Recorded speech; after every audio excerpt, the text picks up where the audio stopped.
आइए अब जानते हैं अभिकर्मकों यानी कि रीजेंट्स के कौन कौन से प्रकार हैं। रीजेंट वह स्पीसीज होता है जो कि या तो इलेक्ट्रॉन धनी अथवा इलेक्ट्रॉन न्यून हो सकता है तथा यह सबस्ट्रेट पर अटैक करके रासायनिक अभिक्रिया को संपन्न कराता है। ये दो प्रकार के होते हैं, एक नाभिक स्नेही अभिकर्मक जिन्हें हम न्यूक्लियोफाइल कहते हैं तथा दूसरा इलेक्ट्रॉन स्नेही अभिकर्मक जिन्हें हम इलेक्ट्रोफाइल कहते हैं। न्यूक्लियोफाइल से तात्पर्य है न्यूक्लियस तथा फिलिक, है ना। न्यूक्लियस का मतलब है नाभिक तथा फिलिक से तात्पर्य है लविंग, यानी कि ये नाभिक स्नेही होते हैं। ये जैसा कि नाम से ही स्पष्ट है, ये इलेक्ट्रॉन रिच होते हैं, यानी कि इनमें इलेक्ट्रॉनों की अधिकता होती है, अतः यह इलेक्ट्रॉन दाता की तरह कार्य कर सकते हैं और इसीलिए ये कार्बनिक यौगिक के इलेक्ट्रॉन न्यून केंद्र पर अटैक करते हैं तथा अभिक्रिया को संपन्न कराते हैं।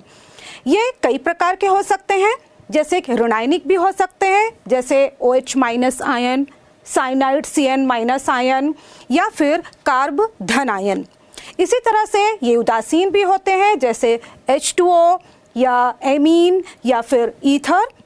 इसी तरह से ये इसमें पाई इलेक्ट्रॉन वाले जो स्पीसीज है वो भी इसमें शामिल हो सकती हैं, जैसे कि एल्कीन, एल्काइन तथा बेंजीन। इसके अलावा इसमें एम्बिडेंटेड यानी कि बहुबंधी स्पीसीज भी आती है, जैसे कि साइनाइड या फिर नाइट्राइल। दूसरे प्रकार के अभिकर्मक होते हैं इलेक्ट्रॉन स्नेही अभिकर्मक। जैसा कि नाम से ही स्पष्ट है, ये इलेक्ट्रॉन से स्नेह रखते हैं, यानी कि ये स्वयं इलेक्ट्रॉन न्यून होते हैं, इनमें इलेक्ट्रॉनों की कमी पाई जाती है और इसीलिए ये कार्बनिक यौगिक के इलेक्ट्रॉन रिच सेंटर पर अटैक करते हैं और अभिक्रिया को संपन्न कराते हैं। ये भी दो प्रकार के हो सकते हैं, ये धनायनिक भी होते हैं, जैसे कि NO2+ आयन या फिर मेथाइल कार्ब धन आयन।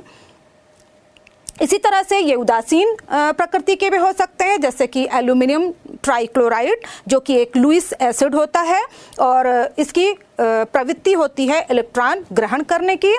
इसी तरह से SO3 भी हो सकता है और इसी तरह से PCl3 भी इलेक्ट्रॉन स्नेही अभिकर्मक के रूप में पाया जाता है। कार्बनिक अभिक्रियाओं में एक परमाणु से इलेक्ट्रॉन का संचलन दूसरे परमाणु पर होता है। यह किन किन विधियों से होता है? पहली विधि में बहुबंध या पाई इलेक्ट्रॉनों का स्थानांतरण अगले समीप के आबंध पर हो सकता है।